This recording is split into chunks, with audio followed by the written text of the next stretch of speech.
Bom dia, alunos do terceiro ano do ensino médio. Vamos começar a nossa aula de história e o tema de hoje é o que? A crise de 29. Olha aí, tá vendo a apostila aí? Página 70, né? Deixa eu conferir. 70, isso mesmo, página 70, tá vendo aí? Muito bem. Então nós precisamos entender o que é a crise de 29, o que isso tem a ver com história, o que tem a ver lá com os Estados Unidos, com a gente, enfim, uma crise global, né? Apesar de ser regionalizada, é global, porque os Estados Unidos era parceiro comercial de muitos países. Mas primeiro a gente tem que entender o que é uma crise. Uma crise é um problema, né? Um problema, eita, tá difícil hoje, hein?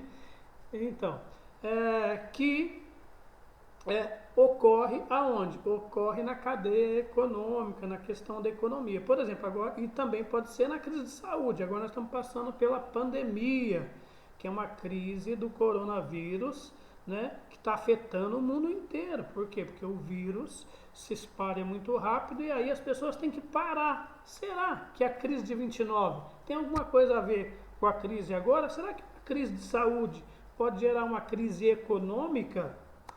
Né? Será que já não está acontecendo isso aí na sua casa? Tomara que papai, mamãe estejam empregados, né?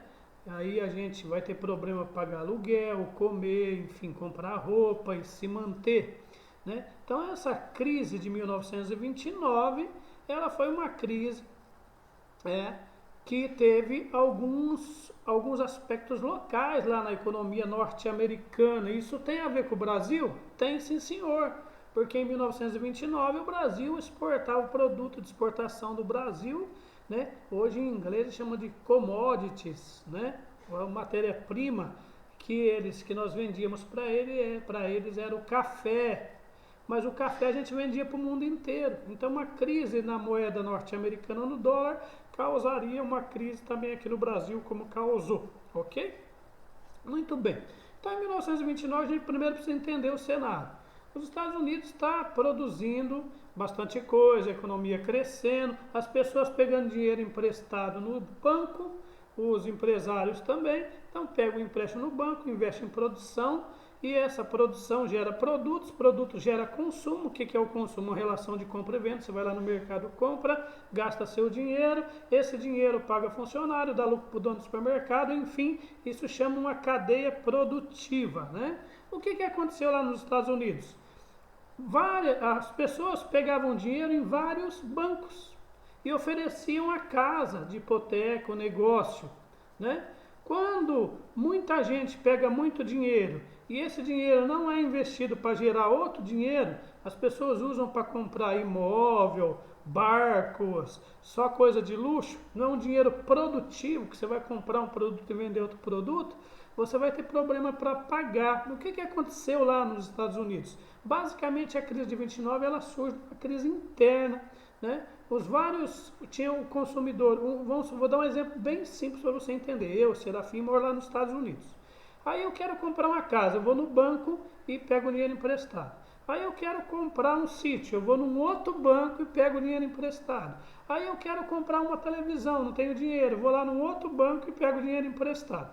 O que aconteceu? Os bancos dos Estados Unidos foram emprestando dinheiro, esses vários bancos, para uma pessoa só. Essa pessoa pegava muito empréstimo para consumir. Só que esse dinheiro não estava sendo produtivo, porque ela não estava investindo para gerar emprego e gerar renda. O que aconteceu aí? As pessoas não conseguiram, muitas pessoas fizeram isso, e aí lógico que não vai conseguir pagar, e deram cano em vários bancos. O que é dar cano? Não pagar, devo, não nego, mas também não pago. E aí quando os bancos vão executar a dívida, por exemplo, o Serafim ficou devendo para 5 bancos, mas a casa dele só vai dar para pagar um banco. Entendeu? Então foi basicamente isso. Isso gerou uma quebradeira na indústria e a economia dos Estados Unidos, emprego. E a pessoa, sem contar que a pessoa perdeu casa, perdeu tudo. Muita gente que tinha um vidão ficou pobre. Pobre por duas razões. Ou porque por causa da sacanagem de alguém pegar dinheiro, alguma grana em vários bancos e não querer pagar mesmo, esperto. E isso prejudicou o quê? Prejudicou uma crise financeira sem precedentes. E aí várias famílias vão o quê? Não vão perder o emprego, não vão ter dinheiro para pagar empréstimos também, esses os honestos. E você sabe que quem paga a conta sempre é a parte baixa da pirâmide, apesar que alguns ricos lá também pagaram, então a economia dos Estados Unidos entrou em crash, em quebradeira. Isso foi a crise de 1929. E de quem eles compravam produtos? Como é que ia pagar? A empresa lá comprou café do Brasil. Vou dar um exemplo trazendo para hoje, né? Hoje o Brasil não vende só café, vende soja, trigo, milho, laranja, suco de laranja, uma série de outros produtos, saço, não é verdade? Então o Brasil ainda continua até hoje vendendo só matéria-prima, né? Em vez da gente vender produtos, investir em ciência, a gente vende só matéria-prima. Então esse crash, essa quebradeira foi aonde? Na Bolsa de Nova York. Por quê? Na Bolsa de Valores. O que é uma Bolsa de Valores? O Serafim cria uma empresa e essa empresa quer fazer 1 milhão de canetas, só que o Serafim não tem grana para fazer 1 milhão de canetas. E o banco não empresta também só um banco para mim. O que eu faço? Eu emito uma coisa chamada ações, onde eu vou arrumar sócios. Eu digo, eu vou te dar uma ação, você vai comprar ela de mim por $4. E aí, quando eu produzir 1 milhão de canetas e vender todas elas, eu vou te devolver $6. Só um exemplo bem bobo, mas só para você entender. O que aconteceu? Várias pessoas compravam essas ações na Bolsa de Valores para ter um lucro. O que aconteceu? Com a quebra da economia, com esses calotes em financiamento, acabou atingindo os acionistas da Bolsa de Valor. Aí o cara falou, e as canetas? Mas eu não tinha mais público que comprasse a minha caneta. Eu não consegui mais vender minha caneta. Então eu não consegui pagar aquele título. Eu dei calote nas bolsas de valores e elas quebram, e as pessoas que investiram nas bolsas também, perde dinheiro. Enfim, uma coisa é que nem um efeito dominó, vai gerando outras coisas. Então o que aconteceu aí? Aconteceu essa crise da bolsa e isso vai afetar o mundo inteiro, porque os Estados Unidos consumiam muito e também a moeda, o dólar já estava funcionando legal, assim, nas transações financeiras internacionais, né? E aí vai gerar uma pobreza extrema nos Estados Unidos, desemprego, pessoas morando em barracas, uma série de coisas. Você vai ver aí na sua apostila, você vai ver que tem um infográfico aí mostrando o que é um infográfico. Esse desenho aqui é um gráfico, né? Deixa eu acertar aqui a câmera, onde vai mostrando que o desemprego não era tão alto, mas aí quando chega em 1929 e 30, olha lá o que ele faz, que altura que foi aí o pico, tá vendo? Isso aí significa o quê? Gente sem emprego, sem renda, que nem vai acontecer agora no mundo e no Brasil também, se o governo brasileiro não tomar uma atitude econômica séria agora com a pandemia. Por quê? Por que o professor está falando isso para você? Porque em 1929, os Estados Unidos, ele diz assim, o pensamento econômico lá é liberal. O liberalismo diz assim, o Estado não tem que se meter aonde? Vocês devem ter aprendido isso em filosofia e em aula de história também. O Estado não tem que se meter na economia. O Estado deixa que o empresário gere emprego, pague o salário e o Estado só tem que arrecadar basicamente saúde, educação, segurança, ainda muito mal, né? Que você sabe que nem isso eles querem oferecer mais pra gente. Então quer que deixa tudo na iniciativa privada. Mas deixa eu te perguntar, e a hora que a iniciativa privada quebra, quem é que socorre você? Se você tem um plano de saúde e agora você não pode pagar mais, onde é que você vai se socorrer? No SUS. Quem paga o SUS? Eu, você e todo mundo. Isso é o Estado, entendeu? Isso a gente chama de Estado Social. Então o Estado Social nos Estados Unidos ficou complicado. As pessoas faziam fila para comer sopa, para matar a fome, moravam em barracas, perderam casas, ficaram na pindaíba, numa miséria. O que o governo norte-americano, que defende que as empresas resolvam o problema, vai fazer? Vai deixar seu povo morrer de fome? Não. Vai surgir um cara chamado Frank Roosevelt. Você vai ler aí, tem um texto para você ler aí em cima, tá? Esse texto aqui. O Roosevelt, ele vai adotar uma política econômica, né? Uma postura de econômica onde uma pátria, a mãe pátria, não pode deixar seus filhos morrerem, até porque quem é que faz a economia? São pessoas, e se o governo deixa as pessoas morrerem, a economia morre também. Então o que ele faz? Ele faz uma intervenção. Já que as empresas estão quebrando, não tem como socorrer, vai ser o Estado, a pátria, o Estado norte-americano vai criar frentes de trabalho, vai fazer pontes, estradas, coisas que demoram construção, que geram renda, vai investir nisso, vai pegar e financiar com o dinheiro do Tesouro Nacional, porque os bancos já não tinham mais como fazer. E vai fazer um programa de recuperação econômica, onde vai oferecer trabalho para as pessoas vão trabalhar, vão ganhar salário e vão voltar a comprar, tá? Isso também, veja só voltando um pouquinho, os Estados Unidos estavam assim, bombando nessa época antes de entrar em 1929. Lembrando você que a Primeira Guerra Mundial, que vai se dar ali, né, ela começa os perrengues em 1910, 1914, vai até 1918 na realidade, porque esses conflitos eles não se resolvem só na bala, tem os conflitos diplomáticos. Então os Estados Unidos ganhou muito dinheiro na Primeira Guerra, já estudou isso, principalmente vendendo aviões, metralhadoras, então a economia norte-americana estava em pujança, né? Eles vendendo para a Europa, vendendo para todo lugar. Só que nessa época também, na crise de 29, não foi só essa questão aí, essa foi a mais importante, mas também a Europa já estava em 1929, a Primeira Guerra começa a perder força em 1915, os Estados Unidos já não tinham mais aquela venda de armas. Olha que interessante como a guerra é rentosa para alguns países, não é? Olha, não é? Países que estão investindo agora em máscara, em tecnologia, em vacinas, vão ganhar dinheiro, muito dinheiro, enquanto os que não investirem em ciência vão perder dinheiro. Vai comparando a lógica. Então, o que aconteceu? Existe um fator externo também. Os Estados Unidos, eles tinham vendido muito, por que eles vendiam muito? Porque a Europa estava se reconstruindo da Primeira Guerra. Como todos os países ali da Europa entraram em guerra, teve a Primeira Guerra Mundial, os caras com a economia arrasada. Eles queriam comprar máquina de lavar, compraram da onde? Dos Estados Unidos. Liquidificador, é verdade, já tinha máquina de lavar nessa época, hein? No Brasil vai chegar bem mais tarde, né?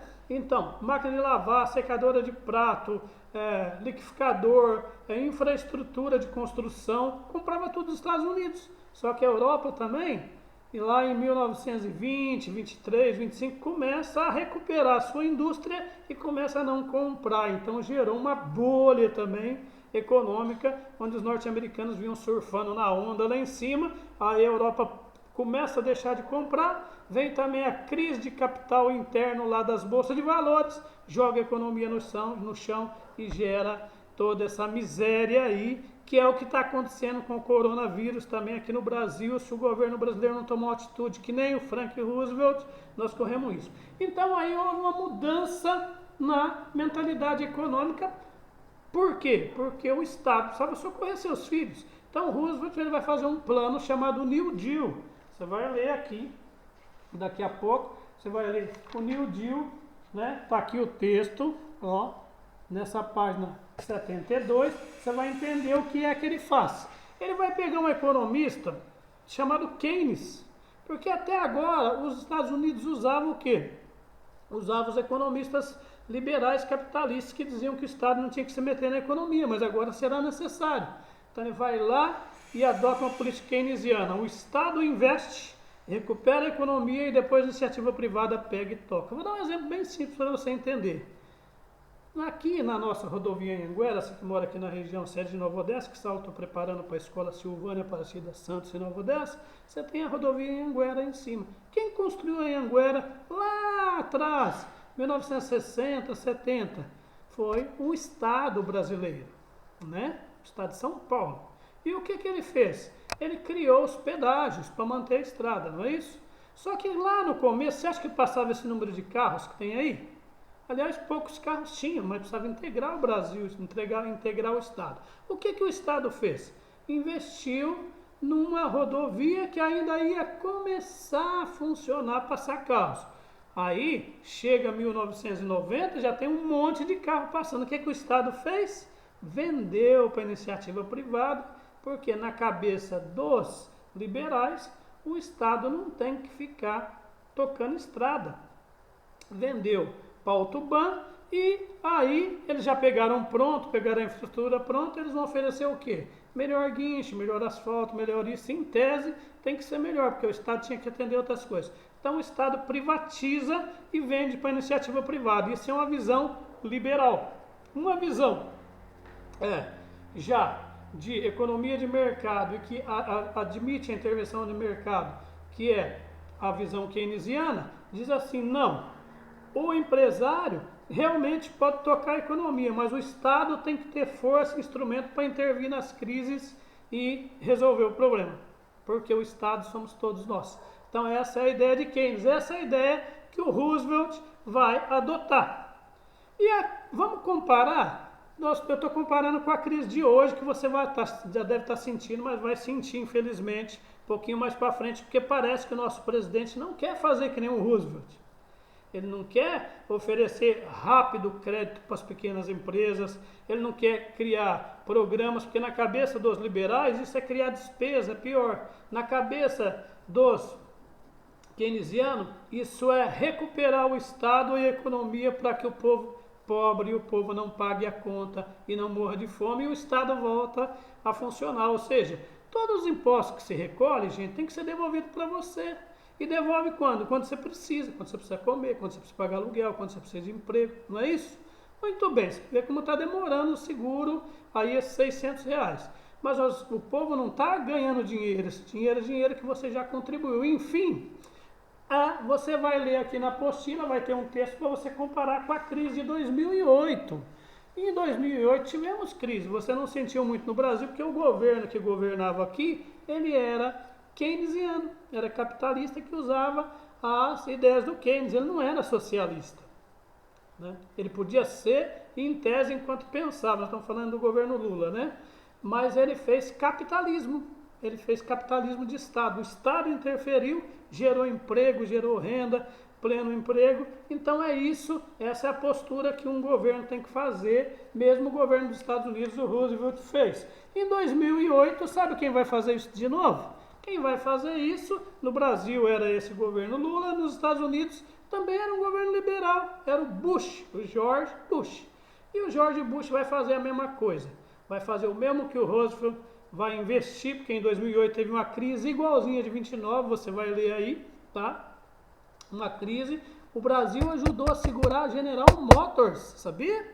A GM só existiu mais um tempo, porque aqui o Brasil salvou 10 milhões de empregos lá e aqui que o Brasil deixou a GM emitir os lucros que tinha feito aqui para fora e o Brasil emprestou 10 milhões ou bilhões, preciso confirmar isso, para o governo norte-americano, o governo para salvar a General Motors. Pouca gente sabe disso, né? Inclusive o Brasil pagou a sua dívida externa. Enfim, você vai fazer as atividades, você vai fazer um infográfico, você vai fazer atividades. Se você tiver dúvida, você me chama no chat, tá? Então, realize uma pesquisa, né? Elabore um infográfico sobre a crise de 29 e seus desdobramentos. O infográfico você já entrou aqui, mas tem um site aqui, ó, como fazer um infográfico que vai facilitar para você, tá? Pega lá, você vai lá na crise de 29, pega lá o Brasil, exportação de café, como vinha antes e como que foi em 30. Além desse que você já está vendo aqui, tá bom? Exportação dos Estados Unidos para a Europa de produtos também. Você pode fazer no mesmo infográfico. Como que os Estados Unidos vinham exportando para a Europa? Lembra que eu contei para você da Primeira Guerra? E quanto que deixou de exportar? Você pode fazer isso no infográfico usando o quê? Usando sinais diferentes e usando pictogramas, que são aqueles desenhinhos que você coloca aqui embaixo do mapa. Tudo bem? Bom, então primeiro aqui na página 70 você vai observar o gráfico acima, quais as inferências que você pode realizar sobre a economia americana antes e depois da crise de 29. Por que antes e depois? Antes, lembra que eu contei para você que os Estados Unidos está surfando na onda, porque ainda está vendendo muito para os países da Primeira Guerra que foram derrotados, não tinha infraestrutura? Depois a Europa começa a investir na sua própria indústria, deixa de comprar dos Estados Unidos, o gráfico lá do desemprego vai lá em cima, ó, você está vendo aqui. Ok? Só que depois que o governo Roosevelt monta o New Deal, que é esse plano de recuperação da economia americana, olha lá, você vai ver que tem um período aí. Olha, gente, demorou pelo menos 10 anos. Aí essas políticas dele vai voltar a equilibrar esse infográfico. O que ele fala para você? É isso que está perguntando aqui, tá? É o B. Pesquisa a relação entre a prosperidade econômica norte-americana e as taxas de desemprego apresentadas no gráfico e as guerras mundiais. O que ele está pedindo? Para você pesquisar. Quando existiam as guerras, compara lá como que está o infográfico dos Estados Unidos da economia. Quando não tinha guerra, será que tinha as guerras, os Estados Unidos, a economia dos Estados Unidos se dá bem com as guerras? Primeira guerra, segunda guerra. Compara como que estava a economia dos Estados Unidos na Primeira Guerra e na Segunda Guerra. Se essas guerras ajudaram os Estados Unidos ou se atrapalharam. É isso que é para você fazer, tudo bem? Atividade 2, eu já falei para você, que é para você fazer uma pesquisa e ver os desdobramentos no mundo. A número 2 aqui, essa pesquisa faz um desdobramento no mundo. O que o Brasil sofreu de consequência com a crise de 29 dos Estados Unidos? Você pode escolher alguns países, tudo bem? Não precisa ser o mundo inteiro. Escolhe assim, Brasil aqui na América, escolhe, vamos lá na Europa, França e Inglaterra, escolhe algum país da Ásia, tudo bem? E aí você compara, tá? Se essa crise atingiu esses outros países, em que situação. No Brasil a gente sabe que foi na exportação do café, aí depois São Paulo vai sofrer muito com isso. O governo brasileiro vai ter que queimar pés de café, vai ter que queimar café, porque o preço do café vai desandar, e aí vai ter uma coisa chamada, meu querido aluno, êxodo rural. Quem trabalhava na roça vai ter que vir para a cidade procurar um outro emprego, porque até plantar outro café ou criar uma outra cultura, aí o Brasil vai deixar a monocultura do café e vai começar a investir também em cana-de-açúcar, trigo, e aí tudo bem. E o Brasil também vai trazer o quê?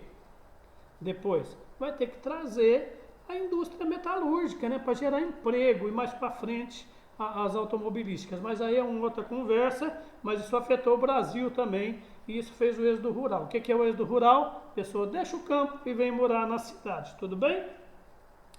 Então, os impactos da Grande Depressão para a economia dos Estados Unidos, você vai ver lá que a produção, né, de máquinas de lavar, de produtos, parou tudo, porque a Europa deixou de comprar. Aí você vai falar para mim se teve outras coisas, tudo bem? Ok? Efeitos provocados pela depressão em nível global, é o que nós acabamos de falar. A economia dos outros países vão sentir também. Então, de certa forma, quem era parceiro dos Estados Unidos vai pagar a conta, que nem os Estados Unidos. Quem vai pagar a conta? Sempre os mais pobres, tudo bem? E a C, como o efeito da crise de 29 atingiu a economia brasileira, acabamos de falar. Tudo bem? Então tá. Aí tem como fazer o infográfico, depois você vai realizar o texto vai ler o texto aqui, ó. Texto sobre a crise econômica de 2008, ok? Antes de fazer a atividade proposta, como eu te falei do New Deal, aqui está o que o presidente Roosevelt fez, que é adotar a política keynesiana de economia, que não é nem capitalismo selvagem, nem socialismo, é uma economia, né, social-democrata mais humanizada, ok? Ele desvaloriza a moeda, porque o dólar estava muito alto, então se deixar o preço do dólar alto, como é que ele vai vender para o Brasil? Desvaloriza a moeda. Então lembra que eu falei para você que o preço do café aqui vai despencar, não vai compensar a gente vender café para eles? Porque com o dólar baixo não compensa, então é melhor vender aqui, né? E aqui não tinha público consumidor para tudo isso, né? Cria um seguro-desemprego, isso não é novidade para você, né? Seguro-desemprego para quem perdeu o emprego tem uma renda, né? Fez empréstimo aos bancos que estavam falindo para que os bancos pagassem os seus clientes, porque quem está cliente do Itaú, Banco do Brasil, dá um exemplo para você. Eu tinha um dinheiro lá, o banco quebrou, cadê meu dinheiro? Então o que o governo fez? Botou dinheiro nesses bancos quebrados para esses bancos pagarem os correntistas que ainda tinham dinheiro no banco. Tudo bem? Salário mínimo e direito à organização sindical. Criou um salário mínimo para o país, as pessoas só não podem ganhar menos. O Brasil deve estar R$ 1.005 hoje. E subsídio a insumos para estimular a produção agrícola. O que é subsídio? Subsídio é o seguinte: o agricultor precisa comprar adubo. Só que o adubo representa um custo muito alto para ele, não compensa ele plantar milho. Mas precisa comprar adubo. O que o governo faz? Usa parte dos impostos que todos nós pagamos e paga metade do valor do adubo, e o agricultor vai pagar só metade do saco do adubo. Entendeu? O valor do saco. e ele planta e ele vai ter lucro, porque o Estado está ajudando ele a bancar aqueles custos do adubo, porque o dólar ficou muito alto, ele não estava conseguindo bancar, ele não ia plantar. Entendeu o que é subsídio? É uma ajuda que o Estado dá. Vou dar um exemplo para você.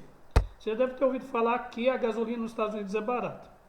Mas por que é barata? Ela é barata porque o governo norte-americano subsidia a gasolina. O que significa isso? Ela entra num preço alto para o governo norte-americano. O que ele faz? Ele usa dinheiro do contribuinte dos estados de todo mundo e ele banca metade do valor da gasolina. Então essa gasolina, quando chega no posto, o cara vender para você, é você que já bancou metade dela, todo mundo. Então o cara consome ela mais barato, pega ela a 50, 60, 80 cents lá, mas na verdade ela ia custar, né, aí $1,80, né, $2, que seria R$4 do mesmo jeito. O que eles fazem para baixar o preço da gasolina? Invade o Iraque, invade os países do Oriente Médio, né, fazem guerra para pegar o petróleo mais barato. Vai vendo como o imperialismo é complicado, né?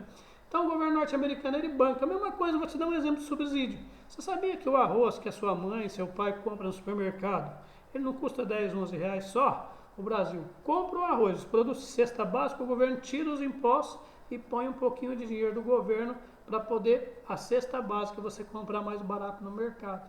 Isso se chama subsidiar. Usar dinheiro dos impostos de todo mundo para bancar uma parte do custo para quando chegar no supermercado você mesmo for comprar, como todo mundo bancou um pouquinho, você compra mais barato. Entendeu? Muito bem. E aí você vai encerrar essa atividade assistindo um vídeo da crise de 29, e aí você vai ler lá e você vai comparar a crise de 29 com a crise de 2008. Será que foi as mesmas coisas? Isso que eu quero que você me diga, tá bom? A crise de 2009, de 1929, foi uma crise sistêmica que se deu da desaquecimento da economia norte-americana, porque vendia muito material para a Europa que estava se reconstruindo da Primeira Guerra, e também uma crise imobiliária, onde as pessoas pegavam grana e pegavam muita grana e dava casa de garantia, só que pegava grana em vários bancos. Quando os bancos iam executar a dívida, cadê? 5 bancos emprestou valor de 5 casas, o cara devolvia uma casa para um banco só, os outros quebravam, e aí as ações lá no mundo, quem investiu em ação de banco não ia ter o dinheiro de volta, então perdeu, ok? Então nós falamos de capitalismo liberal, que é quem defende que o Estado não intervém em economia, mas a gente sabe que a visão keynesiana, que é o capitalismo social de Estado, mínimo, porém um Estado social que tenha saúde, segurança, educação, e às vezes é necessário o governo investir em infraestrutura para salvar emprego, se chama keynesiano. É capitalismo também, mas capitalismo humanizado, ok? Então é isso que você aprendeu. Qualquer dúvida, tem o chat aí. Você vai fazer até a página 72 das atividades. Se tiver dúvida, me chame. Abraço, fique com Deus. Se cuidem. Entra no canal de mídia lá, com seu RA, com seus cadastros lá. Você utiliza a internet gratuita. Não fique entrando nos outros lugares. Lá no canal de mídia, você vai lá embaixo, além das aulas que você assiste, você vai lá embaixo, tem um lugar que chama Classroom, ou sala de aula. Lá você tem essa aula, você tem atividade, você faz e posta para mim, para nós, ok? Abraço, qualquer dúvida me chama no chat, tchau.